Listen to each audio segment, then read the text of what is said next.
তো কালকে বর ওই 500 মতো জাম নিয়ে এসছে। কিছু জাম এরকম মানে পচা পচা মতো লাগছে, আর কিছুটা ভালো আছে। যাই হোক, জামের দাম এখানে প্রচুর। তো এখন আমি জাম খাচ্ছি।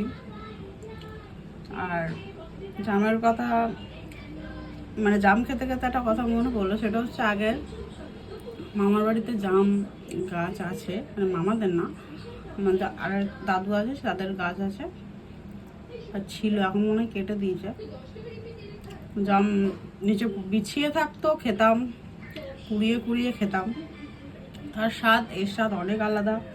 আর এখন এগুলোর দাম বেশি, সেই স্বাদ নেই। আর সিজনের ফল তো ভালোই লাগে খেতে, তাই না?